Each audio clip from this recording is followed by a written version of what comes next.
This is the BBC. This podcast is supported by advertising outside the UK. BBC Sounds. Music, radio, podcasts. You're listening to Tuesday's episode of The Archers from BBC Radio 4.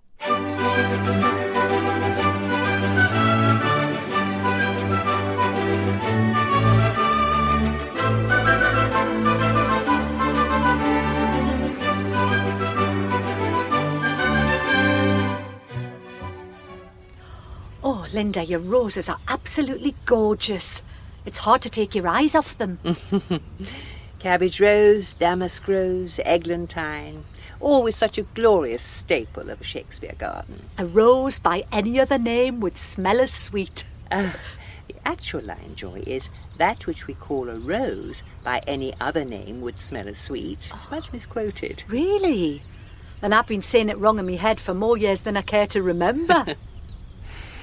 Oh, these yellow roses. That smell. You could almost eat it up. I agree. Intoxicating. Well, now, shall we get started?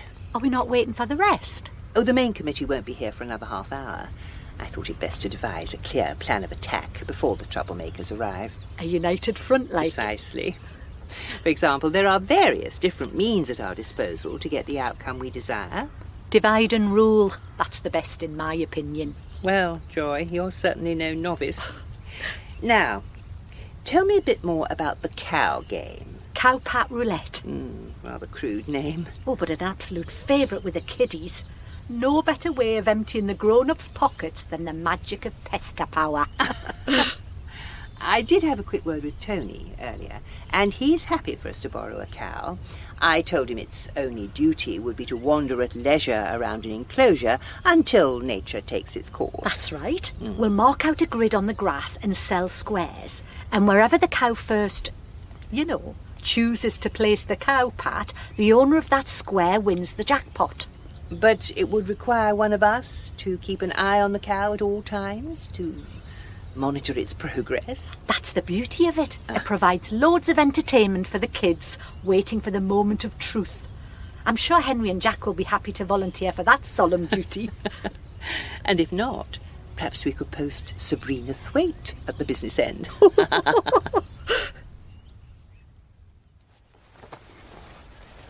Can I help? Well, help fold your own shirts? Yeah, why not? We can't spend the whole day avoiding each other. I'm not avoiding you. I'm just doing the jobs that need doing. Look, Ian, I've thought about everything that you said yesterday, and I'm truly sorry that I've been difficult to be around. Yeah, but that's not enough. Let me finish. I regret that I kept things back, that I didn't tell you everything. But you didn't tell me everything. You mean you didn't tell me anything? But what you did yesterday, the way you reacted, it's really worried me. Don't make this about me. I'm not. It's pretty clear it's about both of us. And I think we need to talk it through properly. Which is what I've been trying to do for weeks. I mean, how many times have I asked you if everything's okay? Told you I'm worried about you, tried to hug you in the kitchen only for you to make an excuse and brush me off. I don't think I was that bad. You shut me out and I didn't know why. I mean, when I told you about my idea, my mobile catering plan, I was so excited, and it was like you sucked the energy out of it. Immediate dismissal, that really hurt. I didn't mean to hurt you. I was worried about money, and you were getting all giddy. Giddy? Animated, then. Talking about buying and converting a van. What did you want me to do? Pat you on the head and tell you it was a great idea? Where are you going? To put Xander's clothes away. Is that okay with you? Or just because you're finally ready to talk, do I have to drop everything? You know, Lynda, I think we could almost organise this fete by ourselves, just the two of us. I really hope the committee don't go and stick a spoke in the wheel. Oh, don't worry, we won't let them. Since we're really going to town with the raffle this year, it will have to be all hands on deck. They'll be too busy doing the footwork to meddle. What have we got so far? Well, from Oliver, we have a voucher for lunch at Grey Gables, as well as a night at the campsite from Phoebe and Rex. Oh, super prizes. It's so good to see everyone pulling together. Gladdens your heart. Quite. I'm also planning to speak to Elizabeth later. I know she's keen to promote the orangery now it's fully open again. Well, I can do that if you want. I'd love an excuse to walk through the grounds at Lower Loxley. Wonderful. And that'll give me the chance to pick Jacob's brain about the small animal petting zoo. Oh, I really can't wait, Linda. If we're lucky with the weather, it'll be a wonderful day. But is it enough? I just know Darrington will be out to steal our thunder. I mean, really, it's no coincidence their fate is the same day. It's a blatant attempt at sabotage. By who? Oh, that dreadful woman Evangeline. I believe her sole purpose in life is to try and upstage me. I can't imagine she'll find that very easy, Linda. Oh, don't underestimate her. She's the most devious person I know. And now she's head of Darrington's Fate Committee. She's in a unique position to poach our crowds. We can't let that happen. Well, I've heard people talking about the scarecrow competition round the village. I think that's going to be a hit. But is it enough of a showstopper? Or do we need something else, something bigger, to cast a shadow over Darrington's plans? Like what? What do you have in mind? How about a celebrity appearance to judge the scarecrows? But aren't people in the village voting for their favourite? Well, for most categories, yes, but our celebrity can select the crème de la crème of the scarecrows. The best in show. Right. You don't look too enthused by the idea. I was just put in mind of our celebrity dog show. I mean, every year would attract a few hundred people and maybe 30 entries. Best in show, most furry, best owner dog look-alike. But then we went and got one of our local lads to open it. He'd been on Love Island the year before, and I'm afraid word got out. Well, isn't that the idea? We had more than 1,000 turn up and it got a bit out of hand. The police had to be called and one of the judges ended up in A&E. Well, I doubt we'll have that kind of trouble in Ambridge. The calibre of the celebrity is obviously key to setting the tone and attracting the right crowd. Right. A celebrity it is then. How exciting. Any ideas? Not sure how long we'll have before Xander wakes up. Shall we get this over with? If that's your approach. Oh, I'm tired, Adam. I've had enough of feeling like I'm just in a constant state of unease. I never wanted you to feel like that. That's never been my intention. But it was you that got it wrong this time. I wasn't cheating. I haven't. Not since... Don't say his name. I made a commitment to you, and I meant it.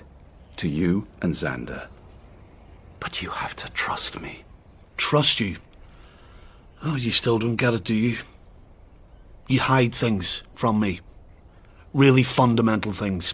So can you blame me when all the old feelings flood back? The hurt and betrayal and complete humiliation. I didn't set out to hide this from you. It just got out of hand so quickly. The money, Brian finding out, him sacking me. It was a mess. And the longer I didn't say anything, the harder it got. But so your answer was to become guarded and distant? I was ashamed, Ian. These were my problems. My stupid mistakes. It was my responsibility to put them right. I wanted to prove I was still a worthy husband, a good father. Okay, so I could have handled it better, but I thought I was doing you and Xander a favour by keeping you away from the mess I'd made. How could you have thought that? You know, back then, I promised myself that if I gave you another chance, I'd have enough self-respect to walk away if you lied to me again. I nearly lost you once, and there is no way I would be that stupid again. And I think I believe you, mostly. I mean, I believe you mean it right now, but it still doesn't get away from the fact I know you have it in you to be unfaithful. So that's why you feel completely justified in looking through my messages? Storming in full of false accusations just as Michael was offering me the job? Because I can keep it all pushed down when things are good, when we're good, but not when you treat me with such casual contempt. Casual contempt? Really? That's how it feels. I was this close, Ian, this close to making everything okay for us. I'm not proud of what I did yesterday, but I can't promise I won't feel like that again. If I can't trust you, I don't know how to make it better. I don't know how to move on from this. No, neither do I. Well, that was a resounding success. Not too much bickering, plenty of delegating. The way you handled Jim was a joy to behold. I suspected he wouldn't be a natural ally in our quest for a celebrity. Well, that's what I thought when he said celebrity culture was a sign of a diseased society. I thought, now here we've got a tough nut to crack. But crack him you did, with your guileless charm. Oh, from Jim. Oh, dear. Oh, no. What is it? Now, that was not what I had in mind. Is everything all right? No, far from it. It appears Jim has taken the idea of a celebrity to heart and has scoped one out for himself. That was quick. He's got someone to agree already. Yes, but possibly only because of her absolute obscurity, unknown to anyone other than cryptic crossword fanatics. Who is she? A world-renowned romance philologist. A philologist? Is that a stamp collector? No, it's someone who studies the history of languages through literature. I would have thought that would have been right up your street, Lynda. Well, perhaps as someone to invite to a dinner party, but not as our big attraction, not as someone to make Darrington's committee seethe with envy. I don't mind having a scout around, see who I could find. Thank you, Joy, but no. I'll seek out our celebrity myself. My instinct was right. Never ask for ideas from people who do not wholly share your vision. He's happy playing with the farm. Especially the new combine you got him. He loves it, doesn't he? Hopefully it'll keep him busy for a bit longer. It's not easy talking about this kind of thing with a toddler in the house. I wonder how many marriages have been saved because there's literally been no chance to talk about splitting up. Is that what we're trying to talk about here? I don't know. Well, I'm not. It's the last thing I want. I love Xander. I love what we have here. And I love you. You know that saying it doesn't magically make everything okay. I know. And I'm prepared to do whatever it takes as long as that's what you want to. Counselling? Date nights? We don't need date nights. I need you to include me. Talk to me. And trust that I'm here for you for better or worse. Okay. I'll try. I really will. And I'll try to trust you. To believe you when you say you've changed. Thank you. Well, at least something positive has come out of all this. You're finally free of home farm.